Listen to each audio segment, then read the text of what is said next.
هو شاب عشريني حرم من نعمة البصر، لكن الله أنعم عليه بالإرادة والرضا، فأصبح يرى بقلبه ببعد أعمق من رؤية العينين، فقرر كسر قيد إعاقته ليبدأ بتعلم تركيب العطور الدمشقية عبر تحسسه لقارورة العطر ووضع علامات محسوسة على أنابيب التركيب، حتى أتقن المهنة التي تعكس حبه لمعشوقته دمشق، وفي الوقت نفسه تقيه من شبح العوز.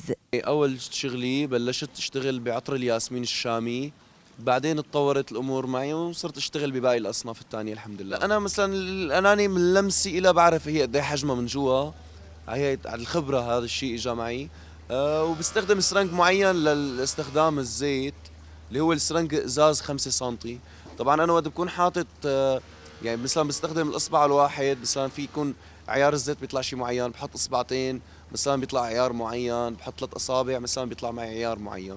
الشاب محمد الذي لا يملك سوى عصاته البيضاء وعدة عمله البسيطة قصد اليوم بيت أحد أصدقائه لإنجاز هذا التقرير، آملاً أن يجد جهة داعمة تساعده في تأمين مكان عمل صغير يحميه من اللصوص ويسمح له بمزاولة مهنته التي يحب. هلا انا يعني بصراحه ما عندي مكان اشتغل فيه، فيعني حلمي انه يصير عندي ولو محل متر بمتر بمنطقه اللي انا بحبها، اللي هي قريب من جامع الأموي مثلا. يعني حلم لازم الواحد يحلم. بشكل عام ما في ناس اصحاء، يعني كل انسان فيه نقص معين، ان كان كفيف ولا من الصم والبكم ولا ان كان مقعد. آه، حتى الناس اللي بيقولوا انه هن ما فيهم شيء تمام وكاملين، بس لا هن فيهم شيء، فيهم نقص اكيد. دوروا على الشغلات اللي انت شاطر فيها، دور على الشيء اللي انت بتحبه، وحب الشيء اللي انت عم تشتغله كرمال تبدع فيه.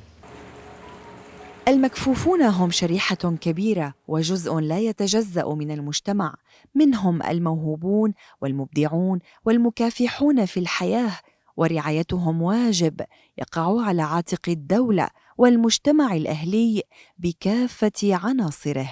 قرر محمد إذن أن يتحدى إعاقته باحتراف مهنة تقيه ذل السؤال، ليثبت من جديد أن الإعاقة ليست بانعدام البصر ولكنها بانعدام البصيرة. لارا نخال، دمشق، الاتجاه.